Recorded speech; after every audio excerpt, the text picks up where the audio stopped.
지난달 28일입니다. 서울의 한 주택가 골목길에서 약 한 7만 2천 달러의 돈 뭉치가 발견됐습니다. 우리 돈으로 환산하면 약 한 8천만 원에 달하는 거액인데요. 어떻게 된 일일까요? 수사한 돈에 얽힌 이야기를 날에서 취재했습니다.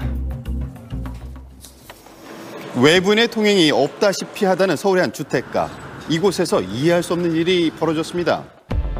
지난달 28일 어둠이 내려앉은 골목길의 한 남성.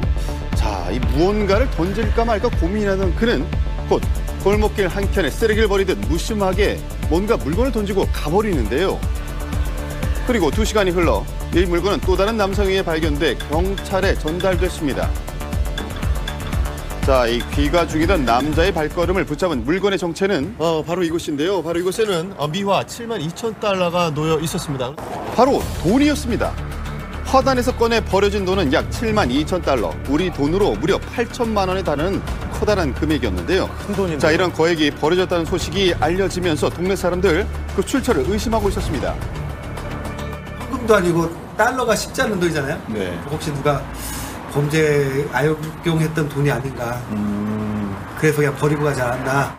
검은 돈 아니냐 얘기는. 신고를 가지고 이게 의주 집회인지 아니면 진짜인지를 모르니까.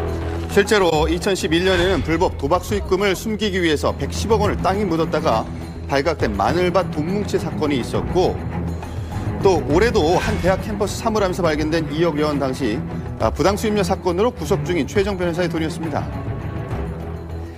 이렇게 주인 없이 발견되는 거액의 경우 범죄에 연루됐을 가능성을 배제할 수 없다는 것인데, 그렇다면 이번엔 버려진 돈 뭉치는 어떨까요?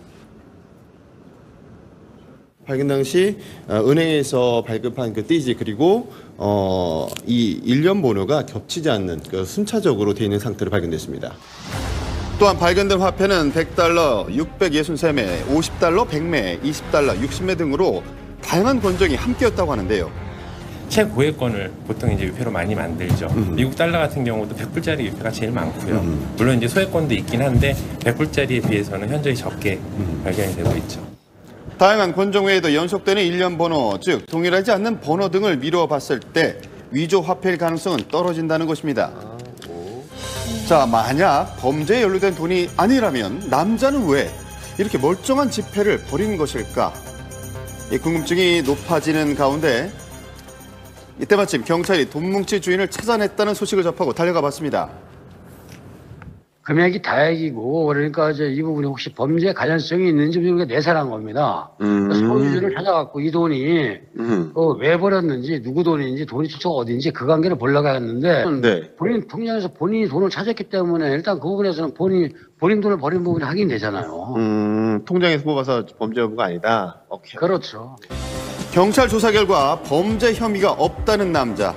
하지만 종결된 수사와 달리 자신의 통장에서 꺼낸 돈을 버렸다는 점에 물음표만 더해갔는데요.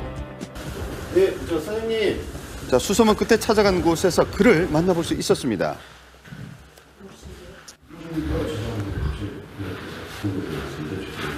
가세요. 다른 건 안 해가지고 혹시 가라고. 대화를 원치 않는 남자. 이 동네 사람들은 그에 대해 뭔가 알고 있을까요? 저는 아예 그럼 주변 분하고 교류가 없어요. 없어요. 그리고 원래 살아도 전혀 뭐 얘기 안 하고 인사가 없는 것도. 글쎄 우리도 뭐 하는데 일도 안 하고 저러나. 오래 사셨어요, 그죠? 여기서 오래 살았어요. 아, 그래요? 네. 그리고 월세도 1년치를 한꺼번에 주시는 분이고, 유산 받은 걸로 어디다가 오피스텔 하나 사놓고 강남 쪽에 거기서 월세 나오는 걸로 살고 있는 걸로 알고 있거든요. 경제적으로 여유는 있어 보였지만 속내를 터놓고 지내는 이는 없는 듯했습니다. 기분이 나빠서 안 가져가겠다. 그 버린 이유도 기분이 나쁜 거고 안 가져가는 것도 기분이 나쁘다는 거예요. 그러니까? 그렇죠. 그냥 내가 버린 돈이니까 안 가져가겠다. 그 얘기죠. 심지어 돈을 찾아가라는 경찰의 연락에 버린 돈이니 되돌려받지 않겠다는 말을 남겼다는데요. 단순히 기분이 나쁘고 화가 난다는 이유로 이렇게 돈을 버릴 수도 있는 것일까요? 운이라고 생각을 하시면 안 되는 것 같고요. 재단에서 쓰이는 재물 같은 의미로 보시는 게 훨씬 더 나을 겁니다. 사람이 심리적으로 문제가 생기면 뭔가를 해소시키고 버리는 어떤 그런 행위들을 택하거든요. 그에게 돈은 물질적 가치가 아닌 심리적 문제의 해결 수단일 수 있다는 것입니다. 화가 나서 버렸다라고 한다면 이야기를 단절시키기 위한 하나의 행위예요. 버린 행위로서 모든 것들은 끝났다. 이렇게 저희들이 판단하는 것들이 아마 더 나을 듯 싶습니다. 자, 2차례에 걸쳐서 돈을 찾아가길 권했지만 한사코 거부한다는 남자. 이대로 마음이 바뀌지 않는다면 그가 버린 72,000달러, 약 8천만 원의 원화, 이 외화는 어떻게 되는 것일까요? 법률에 따라서 공고한 후로부터 6개월이 지났을 때는 그 유실물을 습득한 사람이 소유권을 취득하도록 규정을 하고 있습니다. 즉 그의 마음이 6개월 동안 유지된다면 돈은 습득자의 몫이 된다는 것입니다. 하지만 그 안에 남자가 입장을 바꿔서 돈의 소유권을 주장한다면 습득자에게 5에서 20%의 보상금을 줘야 하는데요. 자, 갖은 의혹을 낳았던 수상한 돈 뭉치가 모쪼록 제자리를 찾을 수 있기를 바라겠습니다.